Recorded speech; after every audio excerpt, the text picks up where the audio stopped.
This is the Nasserman Hockey Podcast with James Nichols and John Zella. And welcome back to the Nasserman Hockey Podcast. I'm James Nichols, and with me,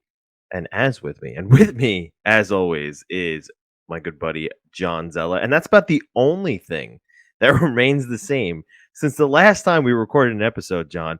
Because my goodness, holy hell, has this been a week from hell? So in the 70s, the Washington Capitals started. They had they had a season. It was like 4-44-5 or something ridiculous like that. And their coach at the time was Jim Anderson, and he said, "I'd rather find out my wife was cheating on me than keep losing like this. At least I could tell my wife to cut it out." To completely Jeff Merrick this show real quick and just pull out weird anecdotes from the 70s. That's kind of how I feel about the Islanders right now. You want to just tell them to cut it out. You know that this isn't how they play, or you know what I mean? Like, can't we just turn around and smack Noah Dobson in the face and be like, "Hey, you cut that out right now"? It almost feels like work. I half expect Trotz to go in the locker room and just kind of, not like real hard, but like when your dad did it as a kid and be like, "Hey, knock it off." And it like kind of worked. Is it more effective if he walks into the locker room and doesn't get angry, but he just looks at them all and goes, "I'm just disappointed," and walks out? I mean, I think you give him the disappointed look. I don't know if you say it. Okay. This is very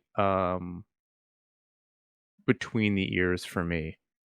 Oh, 100%. But like, let's get to how we were going to start, and then we can dive into that. Yeah. So the Spider-Man No Way Home trailer came out.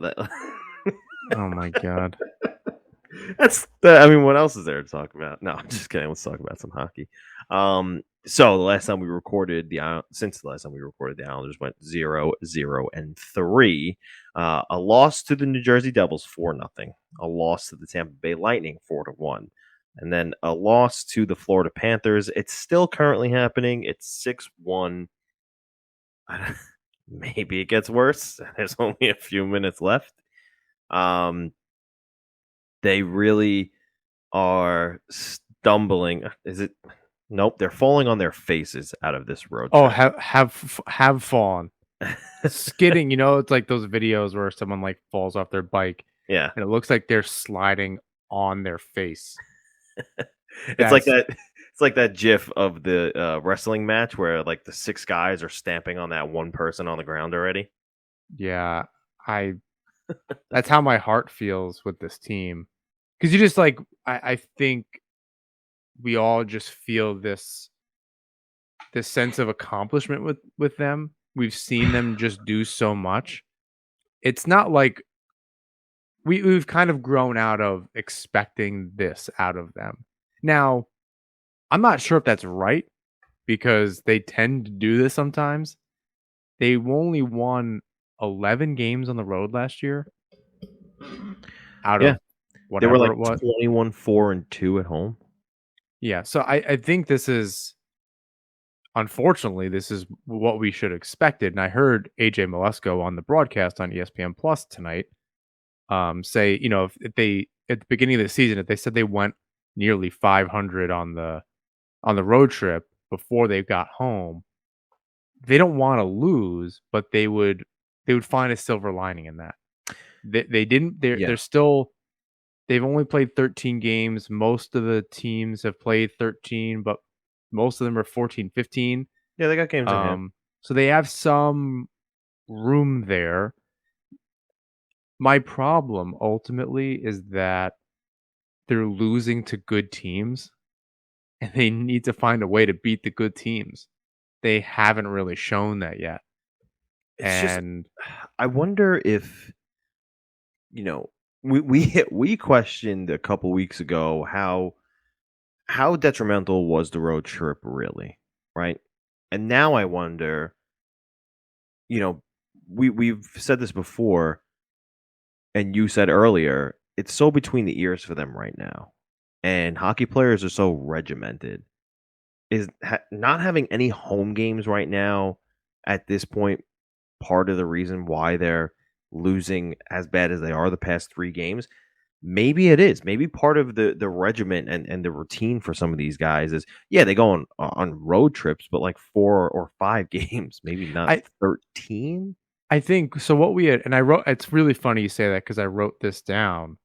Was what we had questioned was it the road trip itself, like the games away from home, or was it the time between games and then all of a sudden you're playing 3 games in 4 nights and back to backs? What was it really that was getting it to them?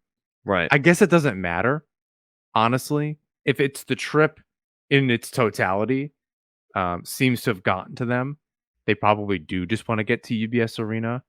Um, this is a lot like these last 3 games seem to me a lot like the Capitals a couple of I guess that was 2 postseasons ago, when the Islanders beat them, in 5 games. Like, they looked like they just wanted to go home. Yeah. They didn't look like they wanted to be in the bubble. They didn't really have any interest in being there. Islanders look a lot like that. Yeah, and I could Not a definitely agree with that. It's the sense of urgency that they typically play with. There's not a lot of roster turnover. That was my big note for tonight, right? Like, you can think the sky is falling. They need to make all these trades. I think most fans would welcome that to some degree. I think they need some help on defense, but that's probably a different discussion. Yeah. But there just hasn't been that roster turnover, right? You're talking about 2 players different, maybe 3. Like, I agree with do you. you think Komrov was making that big of a difference? No. You can argue Eberle's having a better season in Seattle than Palmieri is having Look, on Long Island. He did pause. score his, okay. Pause, right? I like that you just said that. I think I know where you're going with this. I'm going to chime in real quick. Everyone's going to say, look at Devin Tays. Look how good he's doing in Colorado. You mean an offensive machine over there? Yeah, he's going to do well.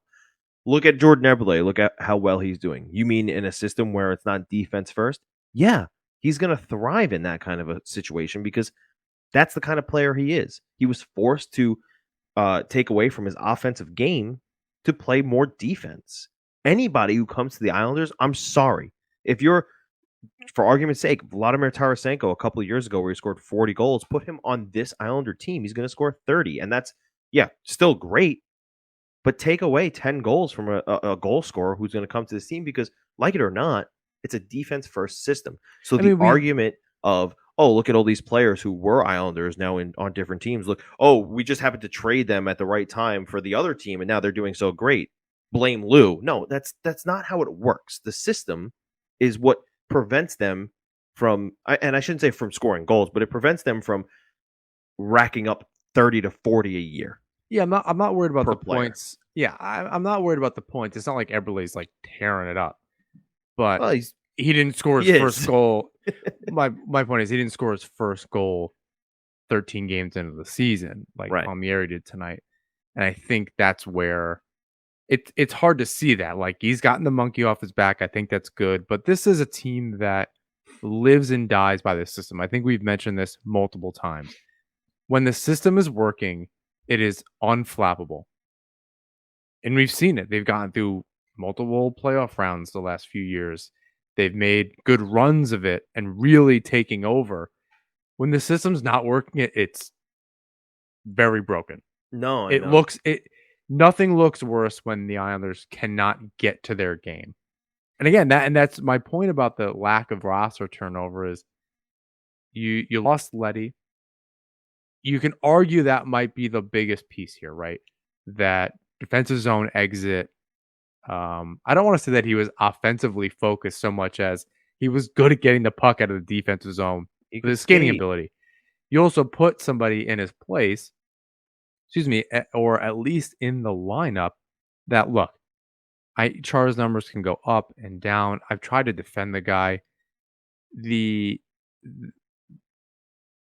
fancy stats or the analytics can tell us something, and that's fine. I can't watch this guy fumble the puck every single time he touches it. 1 out of 10 times he catches a clean pass. I don't know what the problem is. There was a pass. There was a puck coming out of the Florida Panthers zone tonight on the blue line, he had so much time. He had so much time. I don't know what happened, and it was offside. I couldn't believe it. On the forward group, like I was saying before, was Komarov really that catalyst? No. Is the difference on that first line, um, from Eberle to Palmieri, and Palmieri just being snake bitten? Like, I just don't see it. Parise's playing well. I think just as well as Komarov was. He's got his PK, he's got his good foot speed, he's playing physically. I don't think he's the same pest as Komarov is or was. And we Well, didn't really address that on the show, but if you haven't already seen that, I don't think we need to dive into it. You've seen Komarov is gone. There's cap space fueling um, the fans' the kind of thoughts that Lou was going to try to make a move. Um, Remains to be seen. But like all of that is to say, it's between the ears. yeah, I definitely agree. It's So that was between like the super long winded. it's definitely between the ears. No, it's fine. It's definitely between the ears. You know, to your point, like you said, the roster is largely not overturned except for a few pieces, right? Um, they weren't this bad last year. What makes And you think they just forgot how to do this? and They that's did. what I'm saying. Like, what's the thing, right? So there's 3 players different, more or less. What has changed? And we saw them play pretty good. I mean, like they were winning. Um, I don't think that they were slowly kind of getting back to it. I think we had said maybe twice that this is the team we know.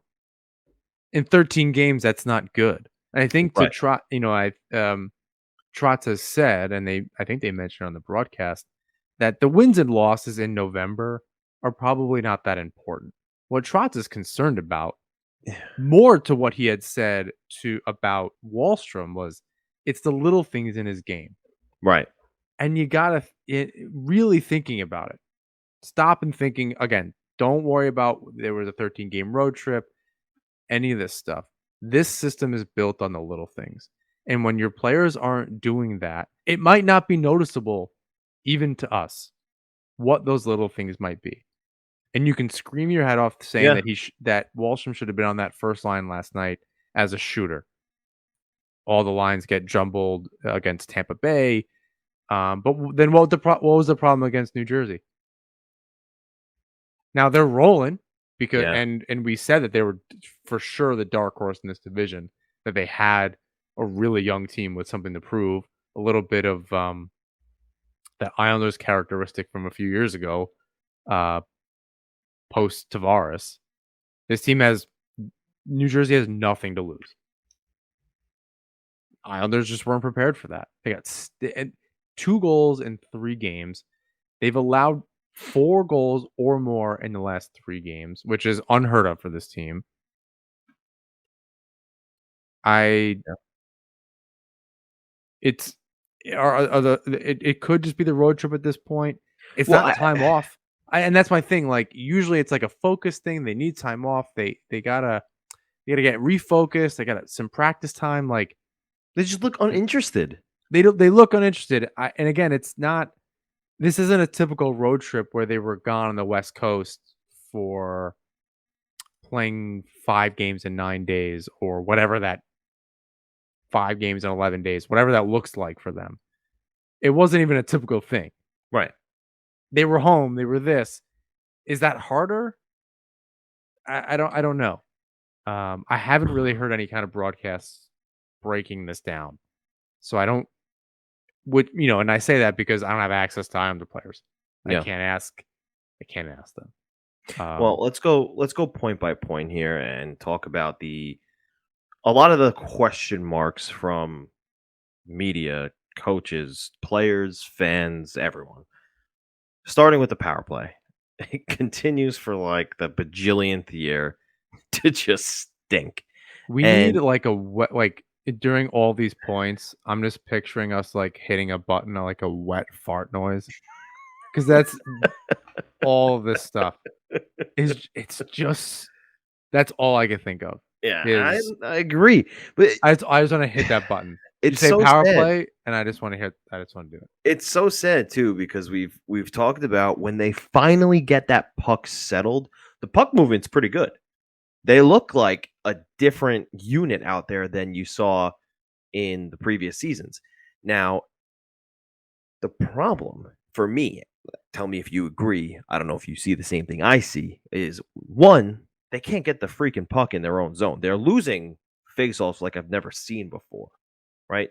Usually JG Peugeot is uh they're the best um faceoff man on the team. I think he still is right now, but he's still losing a little bit more than usual. Cizikas is good. Barzell, for some reason, can't get it, and Nelson's hit or miss. So they're Well, losing faceoffs like I've never seen. doesn't help that Pajot took over half the faceoffs last night because with Right, Zekas out. right. That as well. So they're losing faceoffs like I've never seen. They can't get the puck into the offensive zone once it leaves on the power play, which it does 99% of the time on the opening faceoff at the start of the power play. That's where So they miss a Letty or that's where Taves or even last year, though, this was an issue. Barzell tries to dance at the line. They don't just dump and chase the puck, which they probably should start doing. well, they need to start catching. They have some speed. If they catch the teams off guard instead of doing that kind of big loop back, once the once the defending team has their four guys in and around their own blue line, it's really hard to dump and chase. They're closer to the puck. And your Which I guys on the get. blue line don't have speed because you're waiting for one guy to loop back. I mean, Everyone else is okay. standing in the neutral zone. So There's no momentum. that loop back that they continue to do, right? I think it could be any one of the defenders. Dobson will skate the puck to mid ice and then dump it back to Matt Barzell or on the second unit, whoever is carrying the puck. That loop back is what caused a shorthanded goal against the Devils. And then they were -1 on the power play. Now we're talking shorthanded goals against. Like it got worse. I mean, Because now they're scoring. They're getting goals scored against them. really Power play now. take an extra second to think about how the Islanders season ended last year. Right. And yeah, stupid shit like that on the Right. power play where they So can't get their act together. What's your second point? Or did you just mush all of that? no. The second point is when they finally get that puck settled. Right. 1 minute's burned because it takes them so long to get set up. And then if they finally do get set up, no one's shooting the freaking puck. You got pass after pass after pass after pass. And to take it one step further, it's a bunch of passes and no one's moving their feet. No one's trying to force defenders out of the lanes. Right? This is the problem. And again, I will say the puck movement has been pretty good. Tape to tape passes, that's looked nice. When it's worked well. But it's so rare that it works that something needs to change here. So I said this before. I've questioned it for a long time. On the Islanders power play, I don't really get it. But I saw a video last night, of an Islander fan. I saw this. And he was pausing it. He was pointing it out, and might even be a comedian or something. I can't remember. It was I forget his name. I don't want to like diminish who this person is and be like he's a small time comedian or something. But he's up and coming comedian. That's probably a better way to say it, or something like that. And anyway, he's like pausing the video, and I know I've said this before, but his main point was, and my contention is, I don't understand the placement of players on their off wing, like Yes. on purpose on Yep. the power play. Wahlstrom is the only one set up sometimes And even he was set up on the opposite side yesterday against Tampa. So all you can do is pretty much pass the puck around with no threat of a shot. And that was this person's point, was teams are just going to give you that space to pass around the perimeter. I remember coaches saying that. Keep the puck. They're not going to score from the point. Right. Keep the puck up there. Those aren't considered let them pass those it around. high danger chances. Right. So I think, and looking at it, Bavillier's on his off wing, save for, of course, Patrick Hornquist against the Islanders scoring off of Sorokin's head. So ridiculous. Um, If anything could have happened to them in these last 3 games, it did. oh my god, and you wrote this in there. I don't want to steal your point. None of this has to do with the goaltending.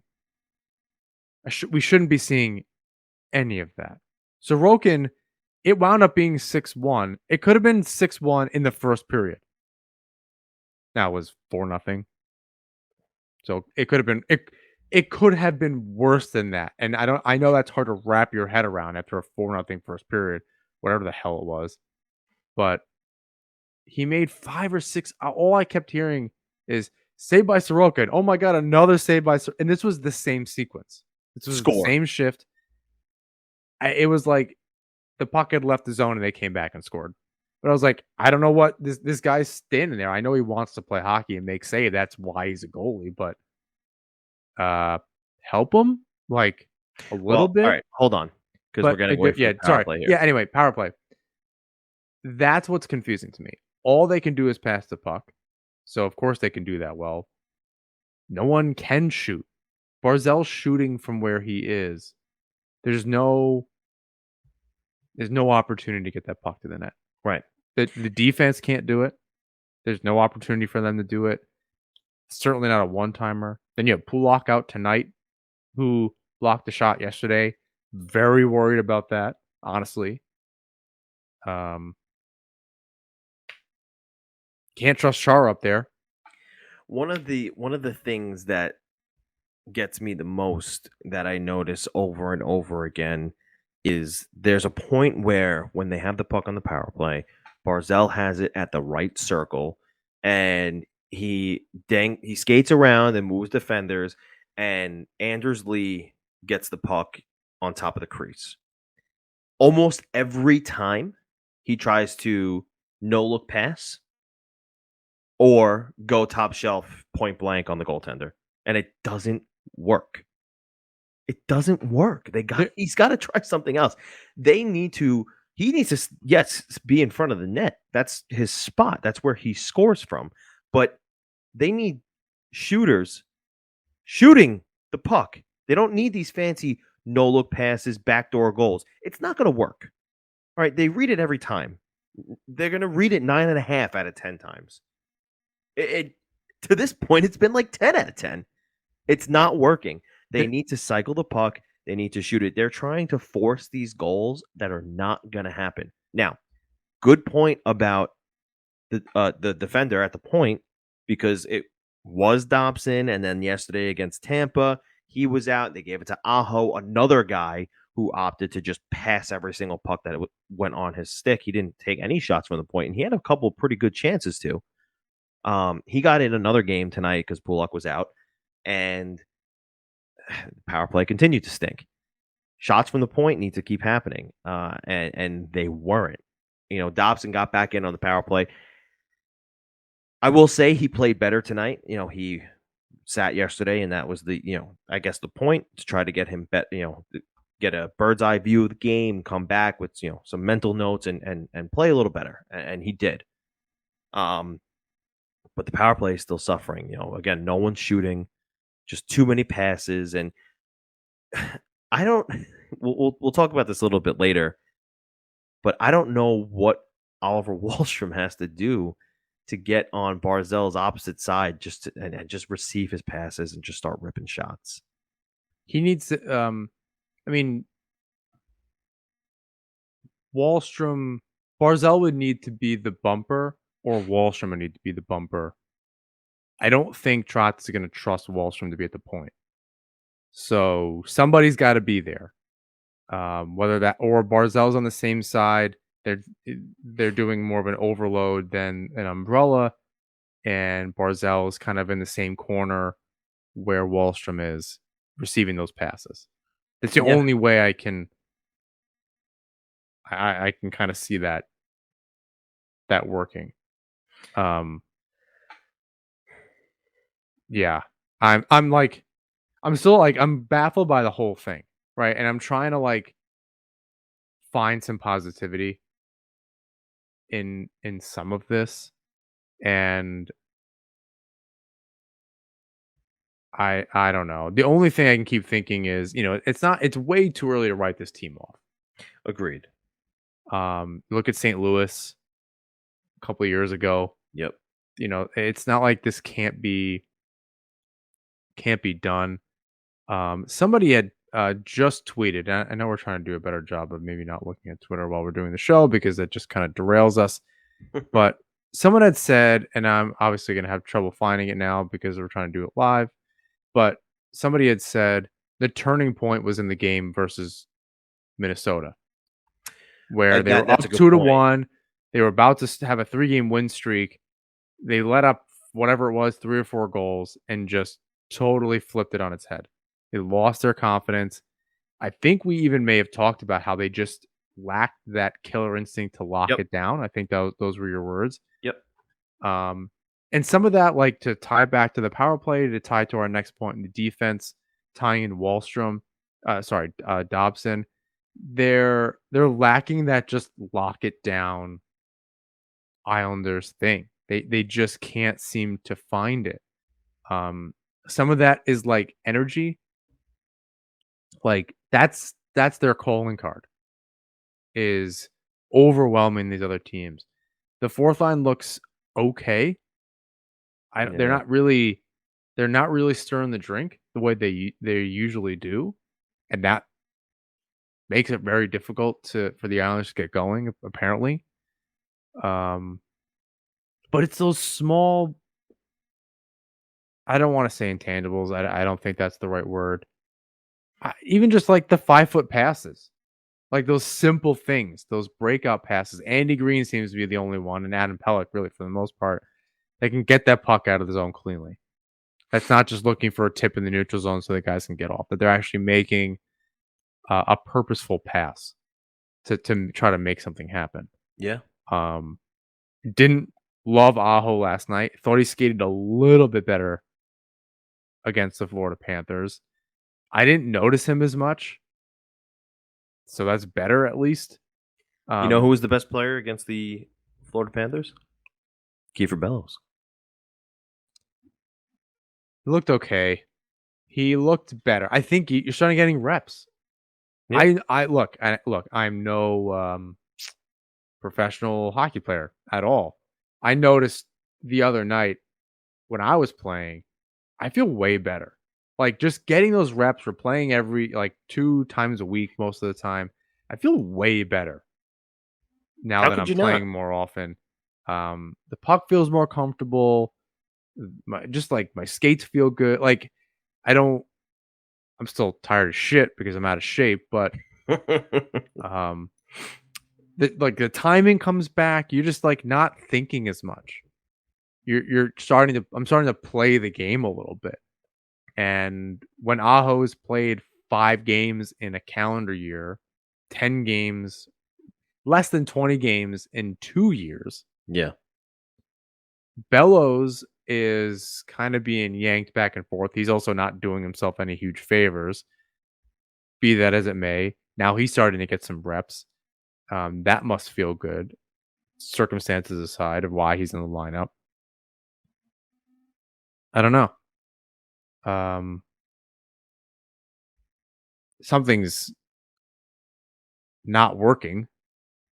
I don't even know. Oh yeah, Bailey. I was like, who's even out of the lineup? Listen, I COVID don't think protocol that- for Bailey tonight. Ryan Pulock was out. So injuries and COVID protocols come into play here now. Casey Zika's last game, non-COVID related illness. So injuries come into play, but you need those guys who are coming off of your bench to be able to fill in, and they need a little bit of consistency themselves to be able to perform when they do get their opportunity. So it's one thing if Bellows is out there and he's a -3, only shots against. No, not get his line isn't getting any shots for. Same thing with Aho. The whole team stunk. This isn't Right. like when when the player's not on the ice, it doesn't affect the team. Right. Now, is it momentum and then maybe these little things? Those are intangibles, maybe, but you still got to play better. No, I agree. They're with the team all the time. They know what these systems are. the entire team isn't playing them well. Yeah, They're messing no, with the lines. agreed. That doesn't, and I said this earlier in the season. Jesus Christ, did I say this early in the season? I think I wrote about it a couple times. They should have been screwing with these lines when they were winning. Because I know I said this on the show. It's so much easier to do that when you're just testing things for just in case than having to fuck around with it when you're losing. Because then Right. it feels the urgency is different. You're scrambling instead of let's see what's working and what's not. Let's test the waters. Maybe this really hits. Maybe this doesn't.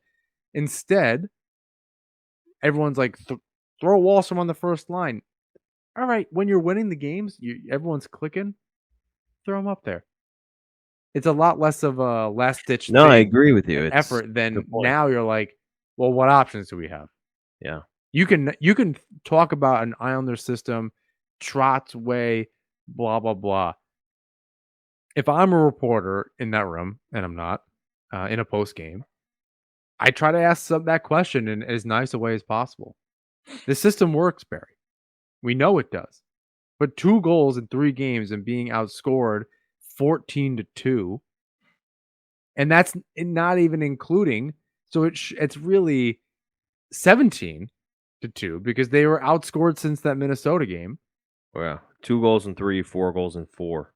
Yeah, it's brutal. Questioning.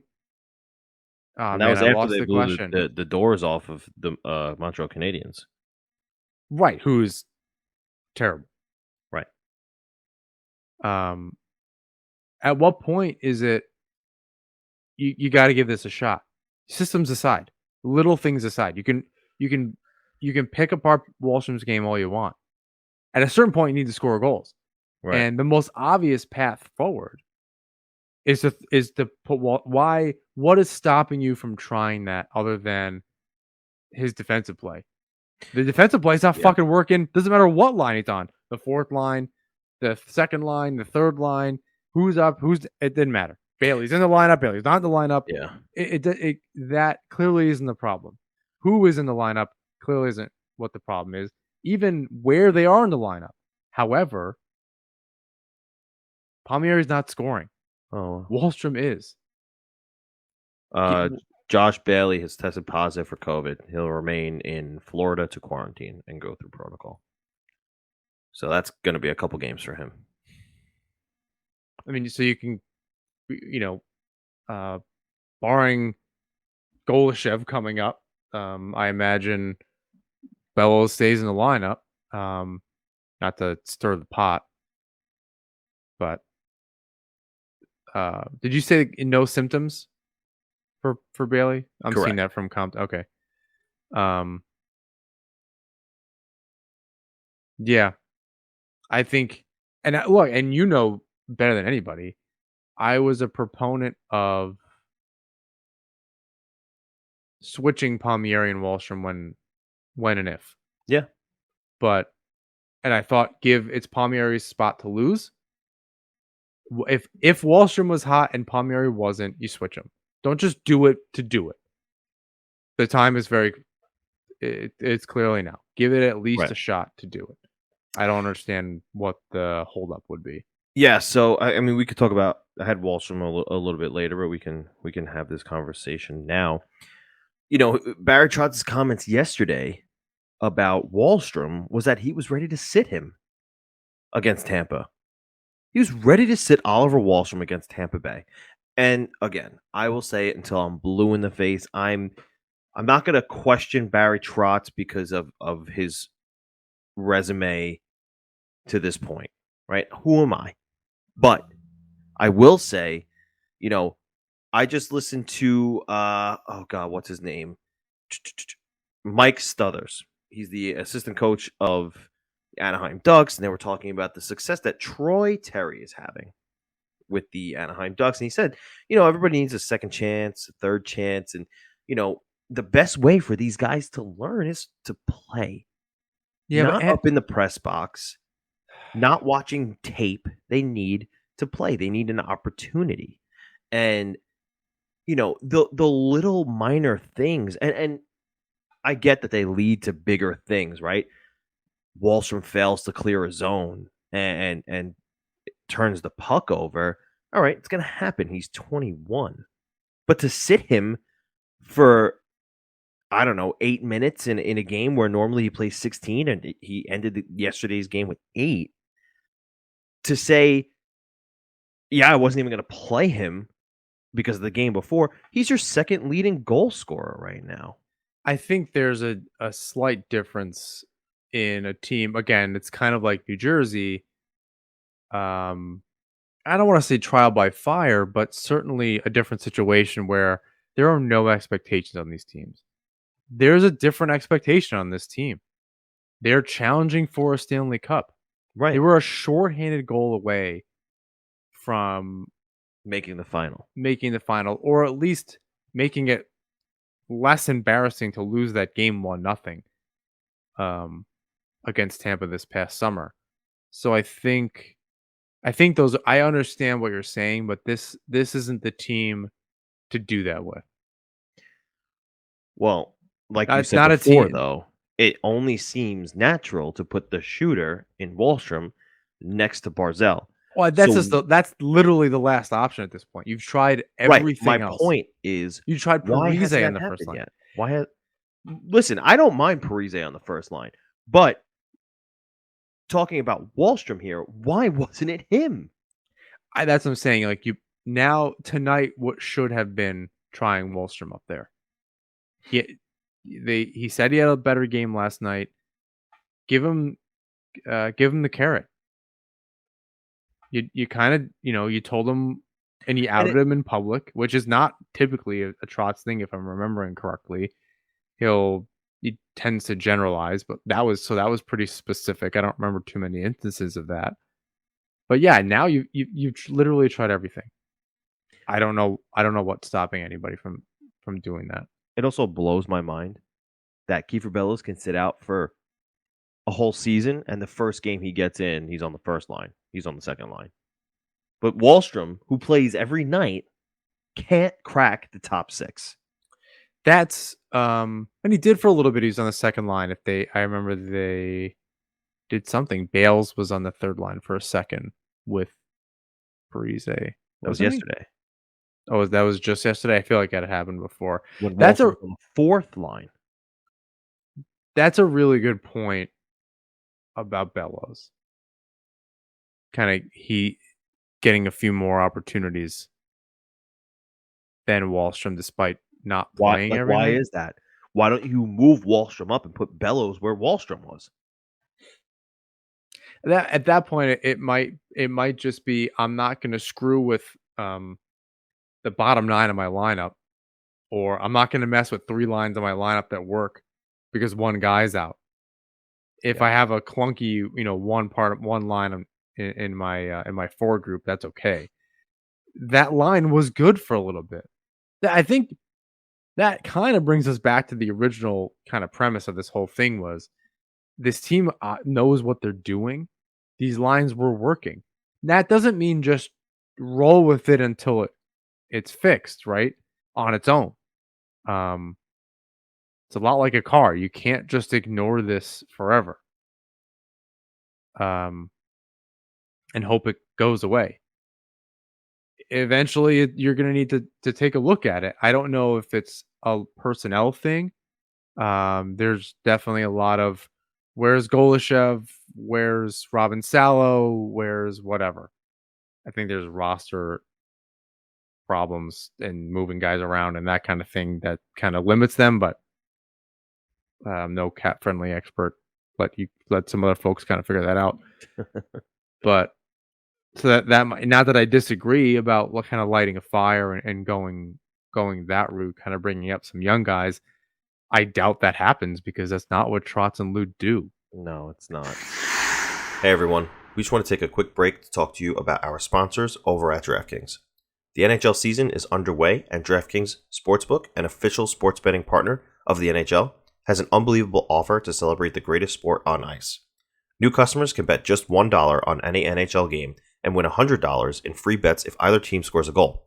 Doesn't matter if it's a one-timer or a deflection, however they light the lamp, you win. If Sportsbook isn't available in your state yet, DraftKings won't leave you empty-handed. Everyone can play for huge cash prizes all season long with DraftKings daily fantasy sports contests. DraftKings is giving all new customers a free shot at millions of dollars in total prizes with their first deposit. So here's what you do. Download the DraftKings Sportsbook app now, use promo code THPN, throw down $1 on any NHL game, and win $100 in free bets if either team scores a goal. This week, one puck in the net nets you a big win with promo code THPN at DraftKings Sportsbook, an official sports betting partner of the NHL. Must be 21 years or older, New Jersey, Indiana, or Pennsylvania only. New customers only. Minimum $5 deposit and $1 wager required. One per customer. Restrictions apply.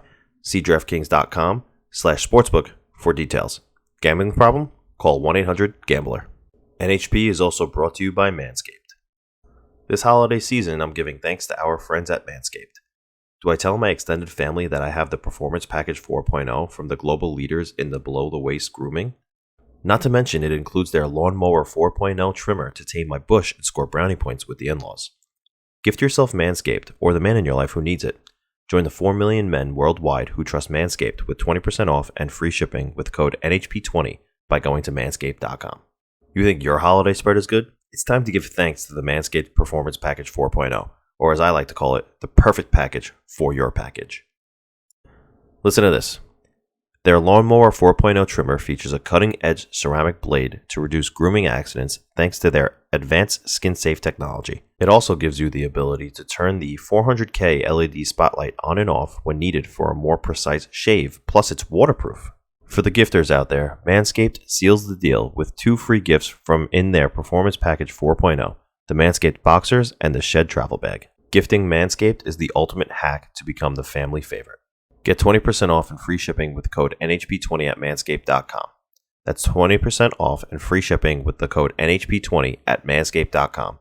Be thankful this holiday season for the best gift of all from Manscaped. Your balls will thank you.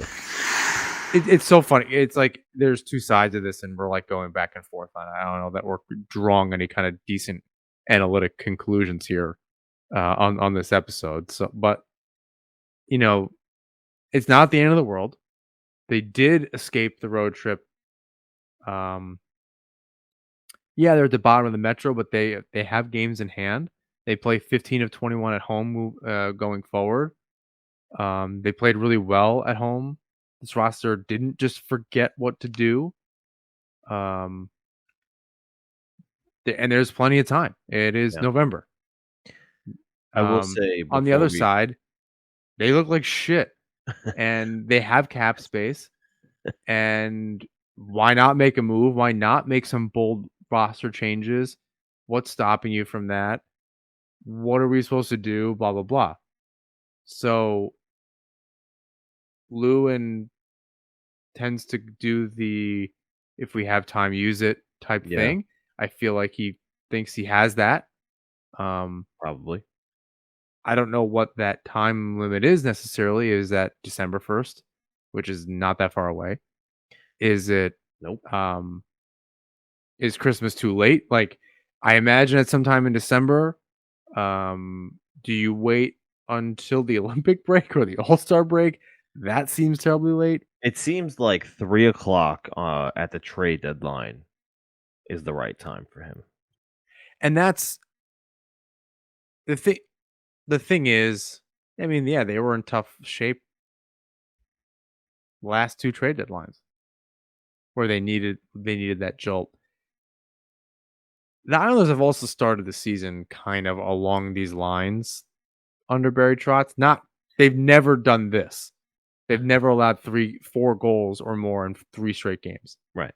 And then get outscored 14-2 in that, or whatever the number it winds up being, including Minnesota, 16-3 or whatever it is over the last 10 periods.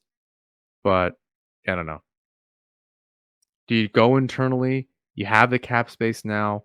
Is anyone going to help the Islanders by making a trade? Sam Girard's name gets thrown out there from Colorado. I think he's in the last year of his deal, though. So he's got actually a few more seasons at. Does he? Yeah. So and he's only 24. So do you take up all of your cap space with that? now and start moving stuff around. I mean, I guess you just go, all right, sorry, Sebastian. We might lose you on waivers here, bud. But we got our guy, Right. and figure it out from there. It would be tough, but Yeah, that's you're as close as you could be to replacing a Letty or a Taves there, and you get another right, young player as part of that kind of defensive core back, which is really important. hugely important. Um, I mean, I don't listen, know. you're gonna have Bailey out now for at least I want to say 4 games. So maybe they could call up a Golashev who's got I think 5 goals in 6 games, maybe 7 games, 7 points. It's a little bit more than that now, but Maybe, yeah. You know, no, I meant the games. I maybe, think he's slowed down, but it's maybe, and we'll talk about the defense now. What they're missing is a puck moving defenseman. And is Aho that guy? Or are you going to continue to play him? If not, do you call Robin Salo up, who seems to have found his North American game in the AHL? And I know it's only been a short amount of time, but don't forget he stuck around a little while after training camp or during training camp. He yeah, was like one of the last cuts. he has 18 points in 14 games. Goloshev has 5 goals in 11 games, 7 Who has points. 18 points in 14 games? I'm sorry, I said 8 points in 14 games for Salo. Oh, okay. Ele- um, Nice. outscoring Goloshev essentially, who has 5 goals in 11 games and 7 points. Okay. So, you know, Golashev's played a man's game. He's been playing in the KHL for a while, and he's Yeah, like we've said, he's probably been looming a decision to do I stay here? Do I go back to the KHL where I can play in the top league again? Like, does he want to play in the AHL? Like, was that a conversation they had? I'm not sure, but I don't think he came over to North America to just continue to play in the minors. I think he wants to play in the NHL. So if they're not yeah. going to move him, they have to use him. And that And might be, I think we've mentioned this. Again, this is all. I don't like doing this because it's very speculative. Like, is it a trade ship? Um, you have to imagine Lou's on the phone. Like, he's not just maybe sitting there. no, It can't maybe be. right. So, like, is it a trade ship? Is that what you're telling him? Keep tearing it up. We'll try to find a spot for you in the lineup. If not, if you don't mind going somewhere else, um, I don't think they have to kind of owe him that. I don't know what those conversations are like, but you know, don't rush off yet. You'll play in the NHL this season, whether it's for the Islanders or somebody else. Don't you worry. Um, I don't know if that makes him feel better, but if make another team want me, Yeah. make Lou have to make No, a hard decision in your lineup. Um, Isles Fix tweeted out Isles play 25 of the next 36 games at home, yeah. a stretch that runs through the Olympic break in February. It's good news It is because good news. they can win a lot of those games based on past performance at home in an arena Yeah. they've never played in. But I guess that's neither here nor there. Well, and Um, that was also Barry Trotz's point. He was like, "Is it home? We will have played just as many games there as the Calgary Flames when we see them Saturday." That was what he said. yeah, I will. I will say too, like there's a huge. I think this is like within hockey in general. This is kind of switching gears a little bit, but about what the analytics say versus what the on ice performance is, and they're saying it's all these expected goals and no one's scoring and Bavillier and yeah, Bavillier needs to step up. His stats could say that he's been unlucky though. I think that they also mentioned that on the broadcast tonight. Yeah. Barzell hit a post on a near breakaway. Palmieri hit a Um, post. Palmieri hit a post. Um, He got his bunch of first. block shots, this and that. Like I think the Islanders are definitely getting, as a team, snake bitten offensively. Numbers tell you that. Eye test tells you that. Yeah. But they outshot the Lightning in one of the periods last night pretty heavily. They did the same thing tonight, um, against the Panthers. It's it's interesting that division, because they're not getting the goaltending either necessarily. Like, it's not their fault, but there's a lot of goals going in. Yeah. PDO isn't necessarily like the greatest stat, but it's pretty telling. Like, all right, your shooting percentage is shit, your save percentage is shit.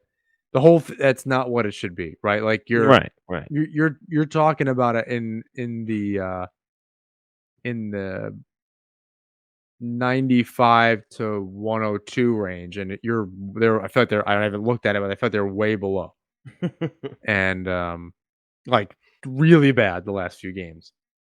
I don't know how to isolate that necessarily on natural stat trick or whatever. Um, but yeah, that's not a good sign. So like some of the advanced numbers will tell you something.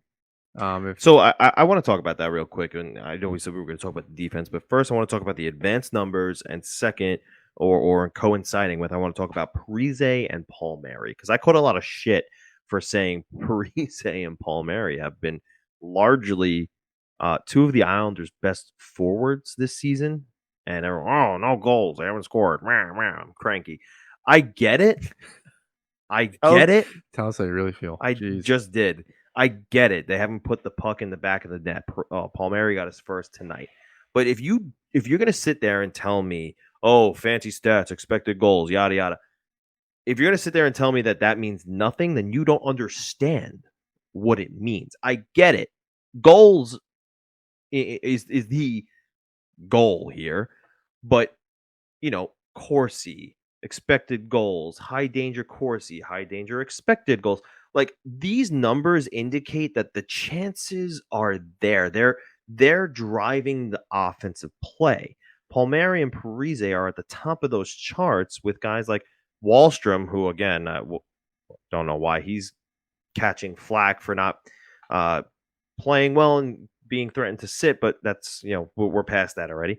But Parise and Palmieri, and there's a reason why tonight they were put on the first line because it's obvious that they're driving forces on the ice.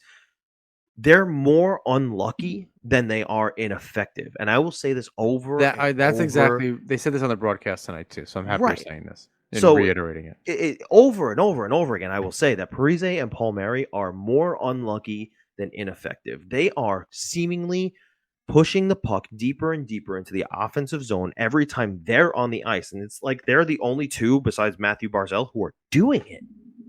So just because, Parise is playing on a line where, oh, by the way, JG Pajot has one goal and hasn't really contributed much. Now, I get it. He's probably being run to the ground with how many minutes he gets a night doing everything else.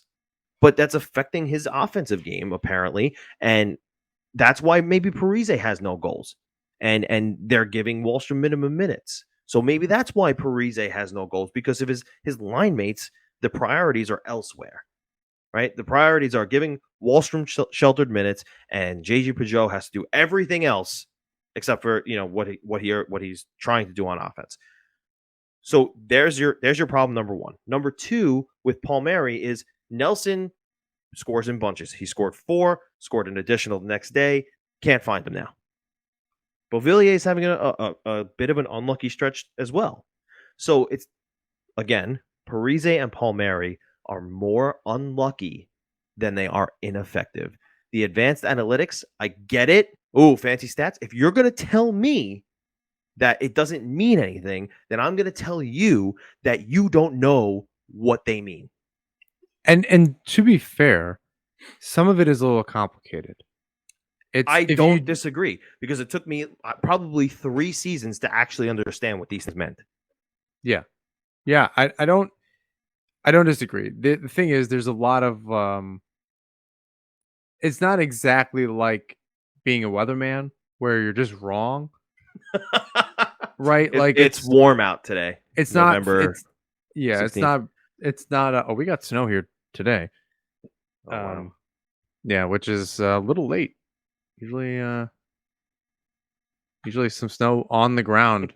The ground is frozen enough for it to stick by now, but different type of podcast talking about that. But what were we saying? Oh, expect the stats. I think it's not like broken clock syndrome where it's right twice a day kind of shit either. It's it's predictive by and large of what's going on the ice, and what they're Right. expected to do. And when it doesn't, that's when you need to look at other stats, like just the same way that um, somebody shooting 22% or Jeff Skinner, right? Oh, he scored 40 goals that season. He was shooting like 20% or something. Like that's not sustainable. He's never done it before. The stats tell you otherwise. Pretty easy. It's called forecasting. Right. If they literally called it goals forecasting or something like that, where it's a more easily understood, A more relatable term. more relatable term, yeah, like expected goal. Like unless you're a baseball fan, which is filled with this stuff, Yes, it is. just filled with this stuff. At the end of Puck Soup the other day, they did their your favorite, least favorite, overrated, underrated fancy stat throughout sports, and like 90% of them were baseball. Unless you were familiar with that, and I wasn't against the analytics stuff so much as I just didn't understand it. I was here for it. If someone was telling me something was bad, I could believe that. I understand. Someone was telling me something was good, I'll believe that too. I'm Um, gullible. or that. But like Jay Fresh, who's really good at putting up like player cards and this Yeah. type of thing, he said as much. Islanders seem to be unlucky. The numbers are suggesting something different than what is Right. on the ice. Now, all that means is eventually it'll turn around for them. Exactly. Because Now the on law of averages comes into play here. Real quick, and then we can move on from this. Okay. Expected goals is literally, let's just, for instance, Zach Parise. His expected goals for X game was 0.72. That means 72% of all of his offensive contributions in one game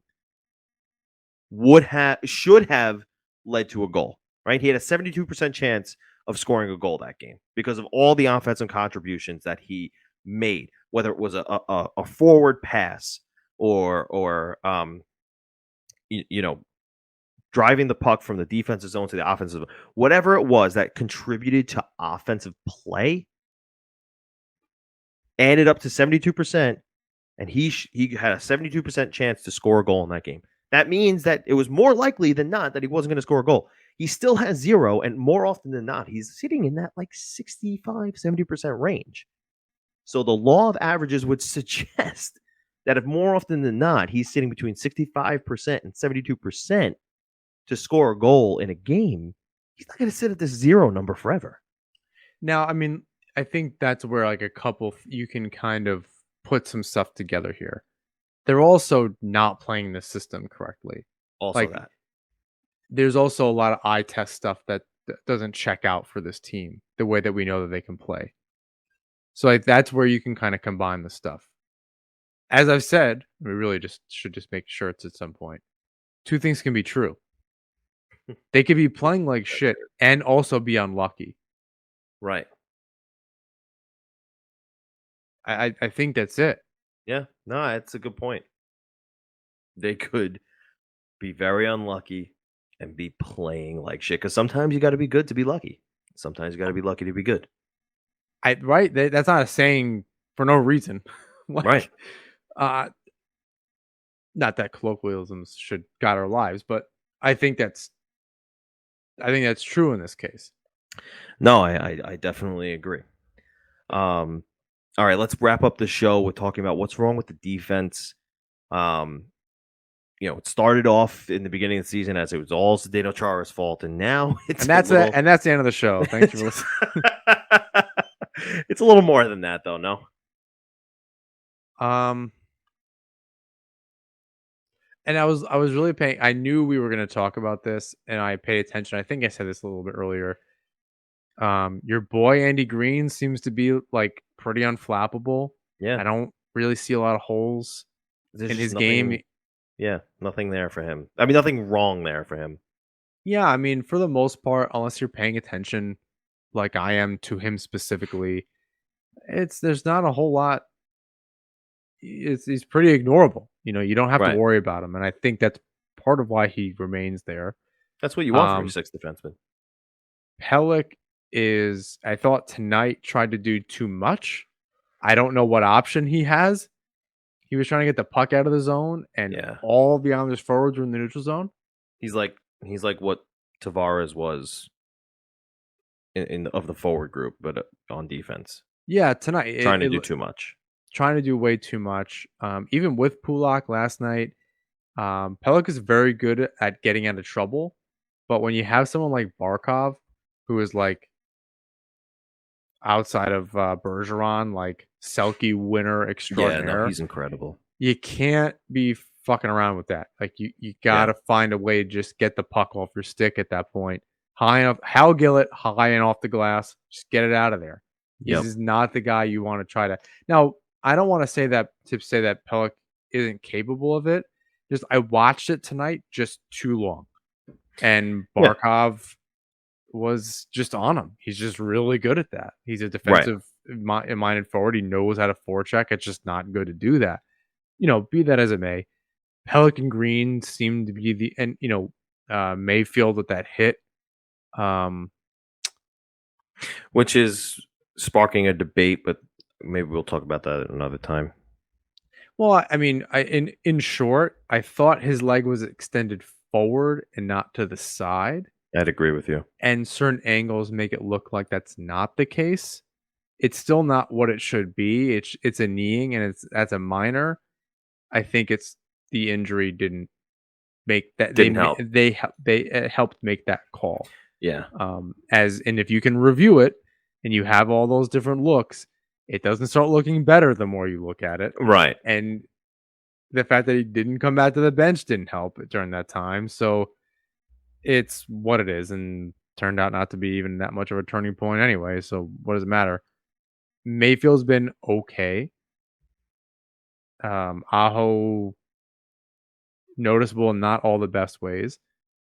Dobson, I don't know that I think we need to stop or we need to change our expectations of what Dobson's going to be, frankly. I Okay. don't think he's a bust. I don't think he's going to be Michael Duck Cole or anything like that. However, he's not going to be Devin Taves.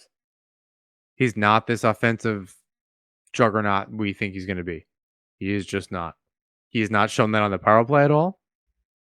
He's not quarterbacked that with any kind of authority. I know he's only played. I know, and we were at his defense pretty heavily not long ago, saying that he's only played almost exactly a full season at that point. Now it's like 90 games or whatever, something close to that. Um, at a certain point, you got to show some of that, and he gets the puck out of the zone. He can skate. He's got offensive minded. That's all fine and good, right? There are certain defensemen that those are their characteristics. I don't see him becoming Devin Taves. I I don't think see that's him. fair. At the same time, I think there's plenty of time for that to change. He's still still only young enough. 21. Yeah, all of that, but it's like we're seeing less and less flashes of that. We're seeing less and less of what we think he should be. Again, plenty of time in the power play. Right. Kid's getting his reps. Quarterback that thing with some authority at this point. Yep. Act like it every well once said. in a while. So I think that's it's and Chara just fumble fucking the puck around all over the place. I like his grit. His grit per 60 is great. I'm just kidding. But yeah, I think, and I did not make that joke up. I'm just using it. That might be an STP thing. I can't even remember. But he looks okay. I really don't know that he's an every night guy. I can't keep saying that enough. I don't know. What do you think as we kind of wrap this up? Everything you said is well said. I think the only two things I'll add is they're, like we said earlier, they're missing that puck moving defenseman. I think that's vital to their system. So they need to figure out who that's going to be, or if they need to go get one. And number two is they broke up Pellick and Pullock. That's tough. I think you when you add back, and that's not that was like a necessary thing, but a solvable problem. Like, I don't know that if you bring up if Sallow comes up, you don't still need to kind of shelter him a little bit. Like, so I don't think you bring up this guy until he proves himself in the NHL against the Lightnings of the league that he's just going to be fine. That you can just put the combinations back together, throw him next to Mayfield, and call it a day. I don't think that they can do that right away. Um, Similarly to, again, having Wahlstrom kind of prove himself and do that thing, which he's done. Let the kid do his thing. Let him get his reps. Let him get comfortable next to somebody like that, and figure it out. Um, so I think just kind of moving forward, if they do get a Sam Girard, they can put those, have Dobson and Green next to each other more regularly. Stop messing around with things. Give Mayfield a partner he's a little more comfortable with. which is a puck moving defenseman.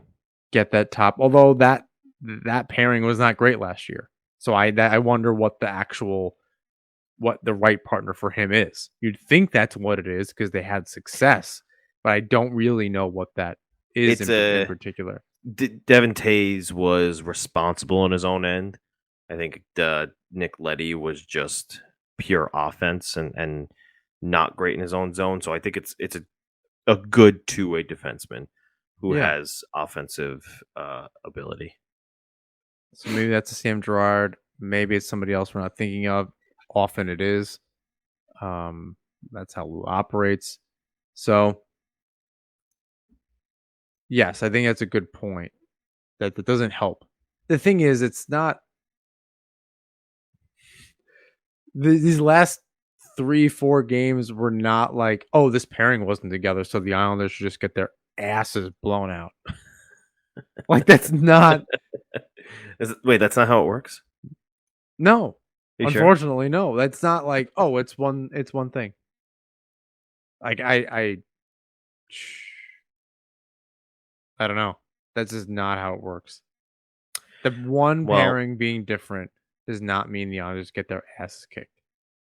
Well, one thing's for sure, and that's 0% of the fault goes to Ilya Sorokin and the 2.5 games that Semyon Varlamov has been in. 0%. They can't. I guess the result's the same, but they keep these teams. Varlamov doesn't look great. He's fighting it a little bit. Do you think the passing of the torch is happening? That's it. He has played 2.5 games, is what it is. I don't think it has anything to do with that because Sorokin hasn't looked particularly good in whatever games he's played recently either. Well, I wouldn't agree with you there. Well, all right. So I'm sorry. The result isn't different, regardless of goalie. So like, I don't think that's it. But Varlamov, what I'm seeing is he's just fighting it a little bit. But he's played 2.5 games. Right. Well, I'm just curious to know if that's what you meant, was the passing of the torch happening. No, I think it's fine. I think what I had mentioned on the show not too long ago was in a different episode is that they're going to get Varlamov up to speed first, which means Sorokin's probably going to still get a few more starts here and there than Varlamov until that's the case. I think the point of putting Varlamov in the second period tonight was to get him just some more reps. They knew this game was done. So I think that Varlamov gets an extra 2 periods to get some reps in. I would think that Sorokin probably starts on Saturday. I don't know. I mean, just based on, again, like I said, I feel like Varlamov's fighting a little bit, but they play so many games moving forward. I don't think it really matters who's starting when. Yeah, the schedule gets real dense. They're going to need both of them. Yeah, doesn't really matter. You have 3 days off. You're going to practice probably 2 of them. You got a travel day tomorrow. Yeah. They're going to practice in UBS Arena the next 2 days. So they'll 2 to 3. Yeah, they'll figure that out after they get home. They get probably a day off, 2 days of practice, a morning skate at UBS. From there, it doesn't matter. Yeah, there's a lot of games in a short Yeah. period of time. 36 games until February, until that break. So definitely some time to turn it around. But Yeah. both goalies need to be kind of like on their game 100%. The rest of the team needs to play as hard as they are, Yeah. and that's it. Yeah. I mean, like I said earlier in the evening, I rarely agree with John Tortorella. But he said before the game started against the Panthers that, they might just be thinking about getting home. They're not even focused on this game tonight. And that was abundantly true. And unfortunate, but listen, it's over, right? Lord of the Rings style gif of Frodo being carried home by the Eagles. It's done. Who's that? Frito? Frodo Baggins from the Lord of the Rings. Tell me you don't know Lord Bag of the of Rings. Bag of Fritos? I don't really. The barbecue ones are good. I like the swirly Fritos. Why do you always make me look like such a nerd? All right, so I do know what that is, Oh, but it's funnier that way. okay. I started the like show on with that- Spider-Man. I'm ending it with Lord of the Rings. Well, it's like on that 70s show, Ashton Kutcher's character, Kelso, Also, whoever yells at him, he's like, I had broccoli in my teeth the whole time. Why didn't you tell me? He's like, oh, it's funnier that way. So that's yeah, it's funnier that way to poke fun at it. And I enjoyed it. It was mostly for me. It's fine. It's a great way to end the show. I want to say thank you to DraftKings and Manscaped. Use that THPM promo code with DraftKings and use that NHP20 promo code with Manscaped. I want to say thank you to the Hockey Podcast Network and Isles Fix, and of course, all of you, our listeners. Please rate, review, and subscribe wherever you listen to or watch the show. You can follow us on Twitter, Instagram, and YouTube at Nassman Hockey. You can join our Discord for a safe space to chat with fellow Islander fans. Lastly, you can find my work at the Fourth Period and John's work at the Hockey Writers. Collectively, we're at Isles Fix. And until next time, everybody, let's go Islanders.